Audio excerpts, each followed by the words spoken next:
A loyal canine sniffed out a hidden bomb in a crowded terminal and saved hundreds. This is the untold story of courage and loyalty. When chaos threatened a city, one fearless police dog stood between life and disaster, changing history forever. He wasn't just a dog, he was a hero. The canine who uncovered a deadly bomb and protected an entire community. A routine morning turned into a race against time, and a loyal canine's nose became the difference between life and tragedy. In the early hours of a crisp autumn morning in Richmond, Virginia, the city still felt like it was asleep. The leaves along Broad Street swayed gently in the cool breeze, and the faint hum of traffic had yet to fill the downtown air. Officer Michael Bennett adjusted his patrol cap and leaned against the hood of his cruiser, sipping the last of his lukewarm coffee. He was a man in his late 30s, tall, broad-shouldered, with the calm demeanor of someone who had seen enough long nights on duty to understand the value of patience. His partner, however, was not sipping coffee. Max, a golden-brown Belgian Malinois with sharp eyes and an eager stance, paced beside the cruiser, his leash tugging as though the dog sensed something in the air. Max wasn't an ordinary dog. He was one of the Richmond Police Department's top canine units, trained specifically for explosive detection. He had been paired with Bennett for nearly 4 years, and together they had built a partnership defined by loyalty, trust, and a bond that went beyond the badge. The morning felt ordinary, but as every law enforcement officer knew, it was often in the moments of routine calm that extraordinary danger revealed itself. Across town, at the Central Transit Hub, crowds were beginning to gather. Commuters lined up for buses, a school group prepared to take the train on a field trip to Washington, D.C. Vendors opened their stalls, selling coffee and bagels to the early risers. It was the kind of place where lives intersected without thought. Hundreds of people moving with their own agendas, unaware of what might be lurking beneath the surface. The call came through the radio just before 7 a.m. A tip had been phoned in to the station. The voice on the other end was distorted, muffled by static, but the message was clear. Something dangerous had been left inside a duffel bag near the main bus terminal. The dispatcher's tone carried urgency as she relayed the information. Bennett straightened immediately, tossing the empty cup aside. He glanced down at Max, who seemed to have already read his handler's mind.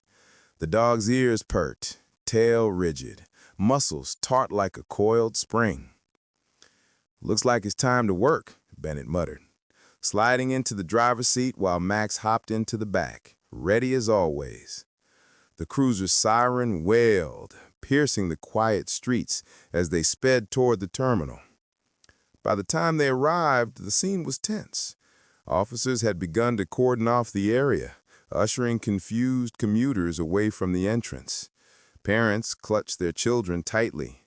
Some people protested, frustrated at being delayed, while others whispered anxiously, their imaginations running toward the worst possible scenarios. Bennett parked near the barricade and stepped out, pulling Max to his side. The dog's stance immediately shifted into work mode. His eyes scanned the area, nostrils flaring, as though he could already detect the faint chemical signature of danger. Captain Harris, a grizzled veteran with 25 years on the force, approached quickly. His gray hair and creased forehead made him look older than his age, but his eyes burned with focus. "Bennett, we've cleared as much of the terminal as possible," Harris explained. "We need Max to do his job. We're stretched thin here, and time is not on our side." Bennett gave a firm nod. "He's ready." With a hand gesture, he gave Max the signal. The dog moved forward with precision, nose close to the ground, weaving through the scattered luggage and abandoned items.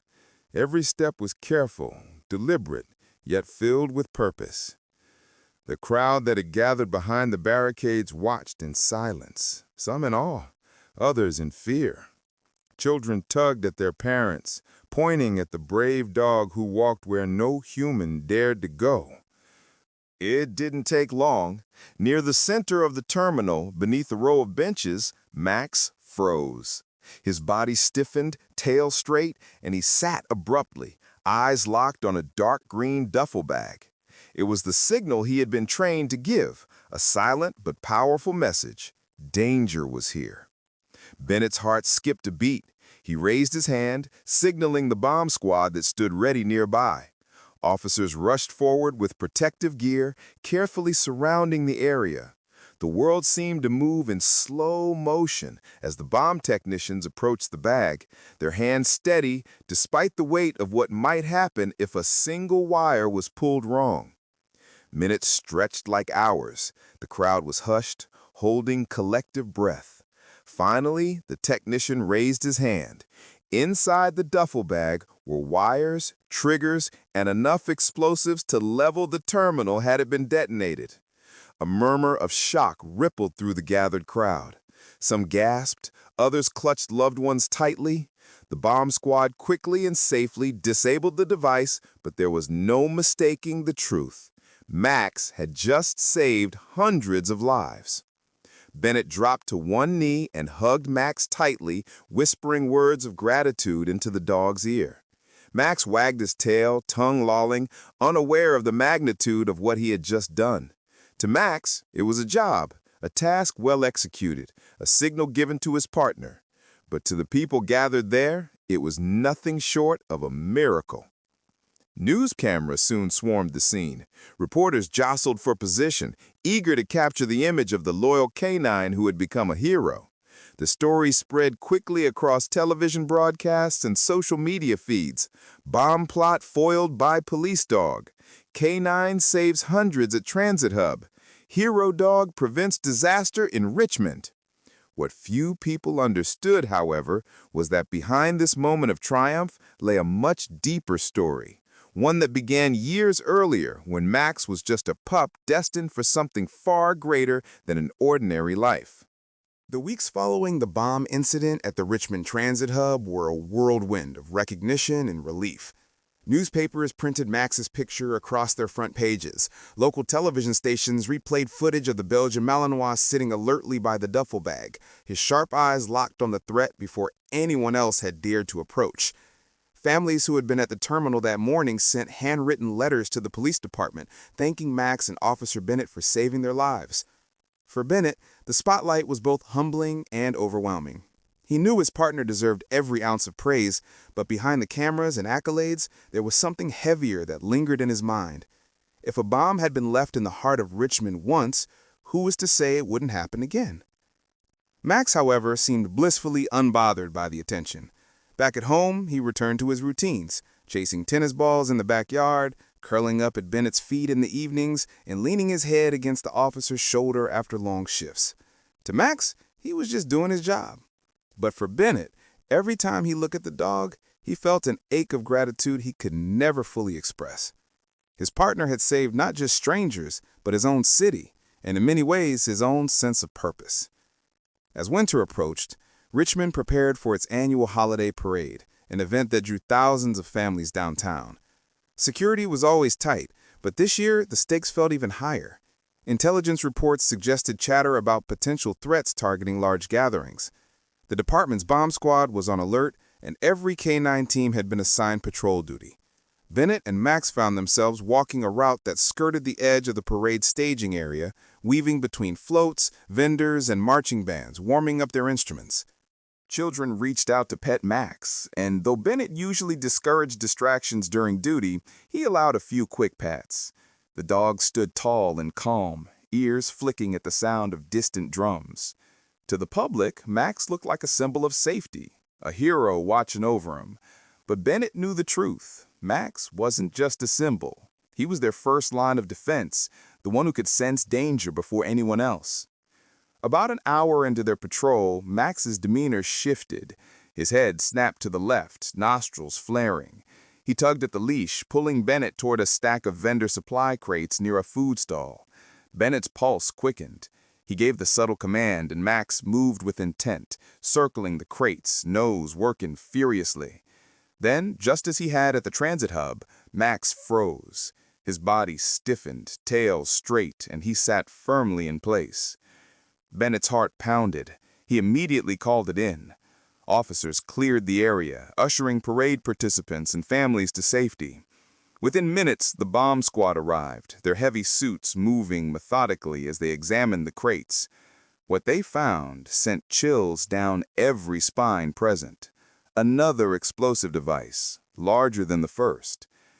The technicians worked with tense precision, disarming the bomb piece by piece. Every moment felt like a held breath. Finally, the all-clear was given. The device had been neutralized, and once again, Max had prevented disaster. But this time, there was more. Alongside the device, investigators found a note scrawled hastily on a torn piece of paper. "You won't stop us next time." It was a taunt, a chilling message that this was not the end of the threat. For Bennett, the discovery ignited a new kind of fear. Whoever was behind these attacks wasn't finished, and worse, they seemed to know that a dog had foiled their plans twice. The target wasn't just the city anymore. It was personal. Over the next few weeks, the FBI joined local authorities in an intensive investigation. Leads were scarce, but fragments of evidence began to paint a picture of a group determined to sow chaos. They had connections to multiple cities, and Richmond had become a proving ground for their terror. Bennett tried to compartmentalize the fear, focusing on training with Max, but every time he walked into a crowded space, he felt the weight of unseen eyes. Then came the call that would test them beyond anything they had ever faced. It was early spring when intelligence pinpointed a possible attack at the Richmond Coliseum, where thousands were expected to gather for a high-profile concert. The show was nearly sold out, and the thought of explosives inside the building made Bennett's stomach twist. He knew the scale of the potential tragedy. The department mobilized every resource. Bomb squads swept the area, canine units combed every corner, and officers tightened security around the perimeter. Max and Bennett were assigned to the backstage and loading dock areas, where shipments of equipment had been delivered throughout the day. At first, everything seemed routine, but as the minutes ticked closer to the concert start, Max suddenly stiffened, his nose snapping toward a line of speaker cases stacked against the wall. Bennett felt the leash tighten and knew instantly they had found something. The bomb squad rushed in, but as they began their careful inspection, a sound echoed through the dock, a faint click, followed by the unmistakable whir of a timer. Someone had rigged the device to trigger remotely. The technician shouted warnings, and chaos rippled through the backstage area. Bennett's instincts screamed at him to get everyone clear, but Max wouldn't move. The dog sat firm, eyes locked on the case, body unyielding. Bennett crouched beside him, torn between pulling his partner away and staying by his side. Then, with a sudden burst of determination, Max lunged forward, tugging his leash toward a smaller case pushed slightly away from the others. Bennett's heart stopped. Could there be a second device? The bomb squad followed Max's lead, prying open the smaller case. Inside was another explosive, wired to detonate the moment the first was tampered with. Max hadn't just found one bomb, he had uncovered the trap designed to kill the technicians trying to save lives. The realization left everyone shaken. Working against the clock, the bomb squad coordinated to disable both devices in sequence. Sweat poured down their faces inside their heavy suits. Bennett clutched Max tightly, whispering encouragement, as though his dog could absorb the calm he was trying desperately to project. At last, after what felt like an eternity, the technicians raised their hands. Both bombs were disarmed. The concert would go on, and thousands of lives had been spared. When the news broke the next day, the city erupted in gratitude. The headlines didn't just speak of a police dog this time. They called Max Richmond's guardian. Families brought flowers to the station, children drew crayon pictures of Max wearing a hero's cape, and even the mayor publicly declared a day of honor for the canine and his handler. For Bennett, the pride was overwhelming, but so was the emotion. He had seen firsthand the risks his partner took, risks that no dog should ever be expected to bear, yet Max carried them with unwavering loyalty. At home that night, Bennett sat on the floor beside Max, scratching behind his ears as tears welled in his eyes. "You saved us all," he whispered. "I don't know how to ever repay you."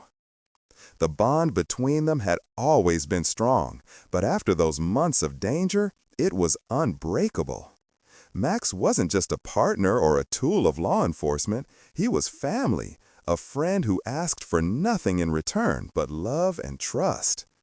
Years later, after Max retired from active duty, Bennett adopted him permanently.